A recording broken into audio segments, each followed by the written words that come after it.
আদি শুনে রাখো, ওই 1000 কিলোমিটার দূর থেকে একজন রূপসী, রূপবতী, গুণবতী মহিলা স্বর্ণ অলঙ্কারে সজ্জিত হয়ে উষ্টির পিঠে আরোহণ করে রাতের অন্ধকারে দিনের আলোতে ইয়ামানের হেরাত থেকে 1000 কিলোমিটার পথ পাড়ি দিয়া মক্কা মদিনায় এসে হজ করে আবার স্বাচ্ছন্দ্য বোধ করে নিজে একাকা রাত্রের অন্ধকারে নিজ বাড়িতে ফেরত যাবে, কোনো মানুষ এই মেয়ের উপরে কোনো ধরনের কোনো ডিস্টার্ব করবে না। সুবহানাল্লাহ বলবেন না?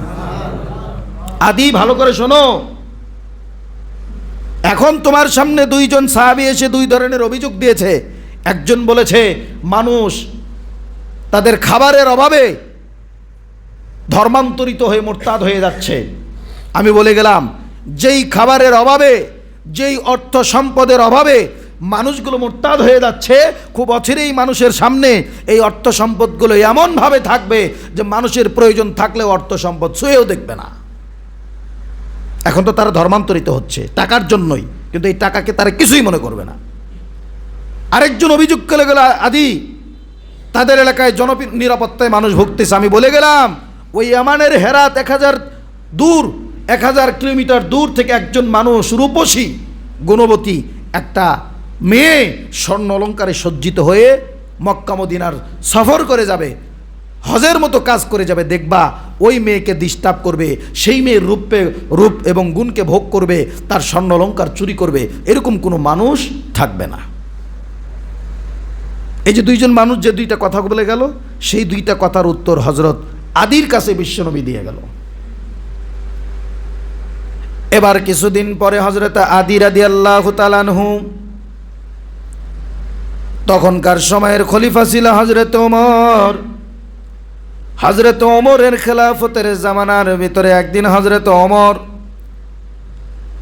বাইতুল মালের দারোয়ান হজরত বেলালকে ডাক দেয়া বলে, বেলাল, দীর্ঘদিন যাবৎ বাইতুল মালের ভিতরে মাল সম্পদ শুধু গচ্ছিত হচ্ছে, এই গচ্ছিত মালগুলোর, গচ্ছিত সম্পদগুলোর হিসাবগুলো আমার কাছে জানাও। হজরত বেলাল এসে বলে, আমিরুল মুমিনিন, এত পরিমাণ মাল, এত পরিমাণ সম্পদ, এত পরিমাণ স্বর্ণ মুদ্রা, এত পরিমাণ অর্থ সম্পদ বাইতুল মালে জমা হয়েছে, এখনই যদি এটার একটা সুরাহা বা ব্যবস্থা না করেন, মাত্র কয়েক দিনের ভিতরে এই বাইতুল মালে আর কোনো মাল সম্পদের জায়গা হবে না। হযরত আমিরুল মুমিনিন ওমরে ফারুক বেলালকে ডাক দিয়ে বলে, আজকের থেকে বাইতুল মালের দরজাটা খুলে দাও, মানুষকে অ্যালাউন্স করে দাও, বলে দাও যার যা প্রয়োজন সে যেন বাইতুল মাল থেকে এসে নিয়ে যায়, যার যা প্রয়োজন হচ্ছে সে যেন তা আমার কাছে বলা ছাড়া, আমার অনুমতি ছাড়াই বাইতুল মাল এসে তোমার কাছ থেকে নিয়ে যায়। হযরত বেলাল এলাকার ভিতরে ঘোষণা করে দিল কার কার কি প্রয়োজন, কার কার কি দরকার। তোমাদের সকল সমস্যার সমাধানের জন্য আমিরুল মুমিনিন হযরত ওমরে ফারুক ঘোষণা করে দিয়েছেন, যার যার যেই মাল সম্পদ দরকার, যার যার যেই অর্থ সম্পদ দরকার, এত কয়েকদিনের ভিতরে বাইতুল মাল থেকে সে নিয়ে যেতে পারবে। হযরত বেলালের ঘোষণা শুনে এলাকার সকল মানুষ বাইতুল মালের দিকে চেয়ে থাকে, কিন্তু কেউ বাইতুল মালের কাছে এসে কোনো কিছু গ্রহণ করে না। হযরত আদি ডাক দেয়া বলে, ইয়া আমিরাল মুমিনিন, যেই ঘোষণা আপনি আজকে দিলেন, এই ঘোষণা কয়েক বছর আগে আমার আপনার নবী মুহাম্মদ নবী দিয়ে গেছেন। বিশ্ব নবী একদিন আমাকে ডাক দিয়ে বলছিল, বাইতুল মালের দরজা খোলা থাকবে কিন্তু মাল কেউ গ্রহণ করবে না। তার কিছুদিন পরে আদি রাদিয়াল্লাহু তাআলা আনহু হজ কার্য সম্পাদন করার জন্য মক্কায় চলে গেছে। মক্কায় গিয়ে হজ করার পরে একা একা একটা প্রান্তে বসে আছে, দেখে দূর থেকে দেখা যায় মরুভূমির বুকটা চিরিয়ে একটা মরুভূমির জাহাজ মক্কার দিকে রওনা করেছে। হযরত আদি দূর থেকে দেখে বলে, লোকটা কে হতে পারে? দূর থেকে দেখে একটা মরুভূমির জাহাজ, একটা উষ্টি আসতেছে। দূর থেকে চেহারাটি স্পষ্ট বোঝা যায় না। হযরত আদি বসে আছে, কে আসে, কোন দিক থেকে আসে, কেন আসে, লোকটার কাছ থেকে খবর নিয়ে তারপরে আমি রওনা করব। এক পর্যায়ে দেখা দিল ওই মরুভূমির জাহাজটার ভিতরে উষ্টির ভিতরে একজন সুন্দরী রূপবতী গুণবতী মহিলা স্বর্ণালঙ্কারে সজ্জিত হয়ে সুন্দর করে উটের পিঠের উপরে আরোহণ করে আসতেছে।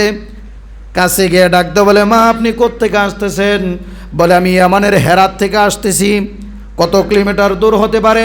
1000 কিলোমিটার দূর। ইয়ামানের হেরাত থেকে একজন মেয়ে নির্দ্বিধায় রাতের অন্ধকারে স্বর্ণ অলঙ্কার পরিহিত অবস্থায় তার রূপ নিয়া, তার যৌবন নিয়া, তার সৌন্দর্য নিয়া 1000 কিলোমিটার দূর থেকে পথ পাড়ি দিয়া মক্কা মদিনার মুসাফির হইয়া মক্কা মদিনার হজ কার্য সম্পাদন করে চলে যাবে, কিন্তু কোনো মানুষ ওই মেয়েটাকে ডিস্টার্ব করবে না। হযরত আদি হঠাৎ করে তার ব্রেনে আসলো বিশ্বনবীর সেই কথা, যেই কথা বিশ্বনবী বলে গেছিল, কোনো একটা সময় এরকম আসবে মানুষ 1000 কিলোমিটার দূর থেকে স্বর্ণ অলঙ্কার সম্পদ পরিহিত অবস্থায় হজ করে যাবে। না তার সম্পদের উপরে মানুষের চাহিদা থাকবে, না তার রূপ সৌন্দর্যের উপরে তার মানুষের চাহিদা থাকবে। একেবারে নিরাপত্তার সাথে নির্বিঘ্নে একটা মানুষ দিনে এবং রাত্রে চলাফেরা করবে, ডিস্টার্ব করার মতো কোনো মানুষ পাওয়া যাবে না। বিশ্বনবীর ভবিষ্যৎবাণী খুব তাড়াতাড়ি ভুলে গেল। হযরতে আদি নিজের চোখে দেখল যে একজন মানুষ খাবারের অভাবে মোরতাদ হয়ে গেছিল, সেই মানুষদের খাবার এখন বাইতুল মালে পড়ে আছে, কেউ ধরেও দেখে না, শুয়েও দেখে না। আরেকজনের অভিযোগ ছিল মানুষ জননিরাপত্তায় ভুগতেছে। সেই নিরাপত্তা আজকে এমন পর্যায়ে পৌঁছে গেছে, পুরুষ মানুষ তো দূরের কথা, একজন মহিলা মানুষ রাতের আধারে নির্বিঘ্নে চলাফেরা করে, কোনোই সমস্যা হয় না। ওই দিন বিশ্বনবী সাহাবায়ে কেরামদেরকে ডাক দেয়া বলেছিলেন, ইয়া আইয়ুহাল্লাযীনা আমানুত্তাকুল্লাহ হাক্কা তুকাতিহি ওয়া লা তামুতুন্না ইল্লা ওয়া আনতুম মুসলিমুন। হে ঈমানদারেরা শোনো, আমানুত্তাকুল্লাহ হাক্কা তুকাতিহি, আল্লাহকে ভয় করো, আল্লাহকে ভয় করো, আল্লাহর ভয় অন্তরে নিয়ে চলার চেষ্টা করো। হাক্কা তুকাতিহি, যেই ভয় করলে তোমাকে ওই ভয়টা সমস্ত খারাপ কাজ থেকে ফিরিয়ে রাখতে পারে, সমস্ত অহিতুক কাজ থেকে ফিরিয়ে রাখতে পারে, সমস্ত অশ্লীলতা থেকে ফিরিয়ে রাখতে পারে, সেই ভয়টা তুমি আল্লাহর উপরে করো। দেখবা তোমার ইহকালীন জিন্দেগি আবার পরকালীন জিন্দেগি সহজ করে দিবে কে? আল্লাহ জিন্দেগিটাকে সহজ করে দিবে। ভয় থাকতে হবে কার? আল্লাহর ভয় থাকতে হবে অন্তরে। এখন আমাদের ভিতরে সবচাইতে বড় অভাব, আল্লাহর ভয় আমাদের অন্তরের ভিতরে নাই। যদি আল্লাহর ভয় অন্তরের ভিতরে থাকতো, মানুষের রক্তপাত করতে আমার অন্তরটা অন্তত একটা বারের জন্য হলে দ্বিধাবোধ করতো, বিবেক চক্ষু নাড়া দিত, আমি না মানুষ হয়ে মানুষ আল্লাহর সৃষ্টি, আমিও আল্লাহর সৃষ্টি, আমি এক আল্লাহর সৃষ্টি, আরেকটা সৃষ্টিকে কিভাবে আঘাত করি। কিন্তু আমাদের ভিতরে সেই বিবেক বোধ মরে গেছে। আল্লাহর খৌফ, আল্লাহর ভয় অন্তরের ভিতরে না থাকার কারণে দিনকে দিন এদেশের ভিতরে অন্যায়, জুলুম, নির্যাতন এগুলো বেড়েই চলছে। আর এই বেড়েই চলার পিছনে কারণ হলো কি? আমাদের ভিতরে অন্তরের ভিতরে তাকওয়ার প্রয়োগ, খোদা ভীতির প্রয়োগ, আল্লাহর ভয় এবং আল্লাহর ডর, এটার প্রয়োগটা করার মতো সঠিক সিদ্ধান্ত আমরা এখন পর্যন্ত নিতে পারি নাই।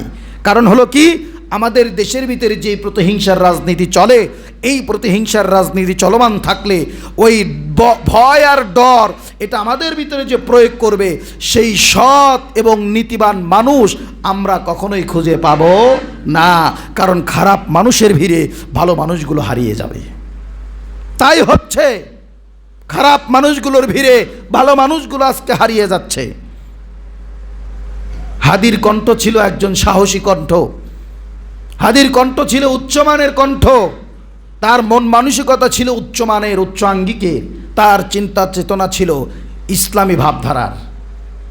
তারা বুঝতে পারছে এই কণ্ঠকে স্তব্ধ করতে পারলে মুসলমানদের শক্তি কিছু না কিছু কমে যাবে। তাই কণ্ঠটাকে স্তব্ধ করে দেওয়ার জন্য যথেষ্ট চেষ্টা তারা করছে, তারা তাদের কাজে সফল। আর আমরা মুসলমানরা চেয়ে দেখতেছি। এই কণ্ঠ স্তব্ধ হয়ে গেলে আমরা কি মনে করছেন একটা কন্দ বন্ধ করে দিছেন বিদায় সবাই চুপচাপ বসে থাকবে? যারা বসে থাকার তারা আজীবন, জন্মের পর থেকে মৃত্যু পর্যন্ত বসে থাকবে। আর যারা ময়দানে লড়াই করার মন মানসিকতা নিয়ে জন্মেছে তারা ওই এক হাদির কণ্ঠের সাথে কণ্ঠ মিলিয়ে বলবে, মৃত্যুর ফাইসালা জমিনে নয়, মৃত্যুর ফাইসালা হয় কোথায়? আসমানে মৃত্যুর ফাইসালা। এই চিন্তা চেতনা মাথায় নিয়া, মাথায় কাফনের কাপড় বেঁধে ইতিপূর্বে ওলামায়ে কেরামগণ ময়দানে অবতীর্ণ হয়েছে। আগামী দিনেও ইনশাল্লাহ এদেশে ইসলাম, এদেশে কোরআন, এদেশে সুন্নাহ এবং সৎ মানুষের শাসন কায়েম করার জন্য ওলামায়ে কেরামগণ, সাধারণ আপামর জনতা মাথায় পাগড়ি বেঁধে আবারও মাথায় ময়দানে নামবে ইনশাল্লাহ। কথা বলেন ঠিক কিনা? নামতে রাজি আছেন নাকি চুপচাপ খালি এখানে বসে ঠিকঠাক কইবেন? যখন সময় হবে ময়দান অবতীর্ণ হয়ে যাবে। হাসপাতালের বোর্ডে এমনি অসুস্থ হয়ে, বাড়িতে এমনি অসুস্থ হয়ে হঠাৎ করে আকস্মিক মৃত্যু ঘটে, হার্ট অ্যাটাক করে ব্রেন স্ট্রোক হয়ে, এই মৃত্যুতে কোনো ফায়দা নাই, এই মৃত্যুতে কোনো ফজিলত নাই, এই মৃত্যুতে কোনো বাহবা নাই। সময়ের সাহসী সন্তান হয়ে বুকে কোরআনের বাণী ধারণ করে মাথায় ইসলামী শাসনতন্ত্রের চিন্তা চেতনা নিয়ে ময়দানে অবতীর্ণ হয়ে বাংলার জমিন থেকে সকল অশুভ শক্তিগুলোকে উৎখাত করে আল্লাহর জমিনে আল্লাহর আইন কার্যক্রম করার জন্য, আল্লাহর আইন বাস্তবায়ন করার জন্য জমিনে অবতীর্ণ হয়ে যদি শাহাদাতের অমৃত সুধা পান করতে পারেন, এই ইতিহাস, এই জাতি, এই জমিন আপনাকে কিয়ামত পর্যন্ত মনে রাখবে। আর অসুস্থ অবস্থায় হাসপাতালের বেডে বাড়িতে মারা যাবেন, ওই দিনে আপনার নাম নিশানা শেষ। হাদি আমাদের সামনে কিয়ামত পর্যন্ত জলজল করবে। কথা কোন ঠিক কিনা? ওসমান হাদি আমাদের সামনে কিয়ামত পর্যন্ত দৃষ্টান্ত হয়ে থাকবে, উজ্জ্বল নক্ষত্র হয়ে থাকবে, আমাদের পথ প্রদর্শক হয়ে থাকবে। আমাদের চিন্তা চেতনার মন মানসিকতাকে সঠিক পথে পরিচালনা করার জন্য তীরের মতো কাজ করবে ওসমান হাদির মৃত্যু, ওসমান হাদির শাহাদাত। আমরা তাকে ধারণ করব, তাকে লালন করব এবং তার চেতনায় নিজেকে উজ্জীবিত করব যে কিভাবে একজন যুবক মৃত্যুকে আলিঙ্গন করে নিজের তাজা রক্ত জমিনে ঢেলে দিয়ে বাংলার জনগণের পক্ষে থেকে আর শয়তানদের তাগুদি শক্তির বিপক্ষে গিয়ে মুসলমানদের পক্ষ নিয়ে বাংলাদেশের পতাকা পতপত করে উড়াইতে পারে, এই চিন্তা চেতনা আর শিক্ষা নিয়ে আগামীর দিনে যুবকরা চলতে প্রস্তুত আছে ইনশাআল্লাহ।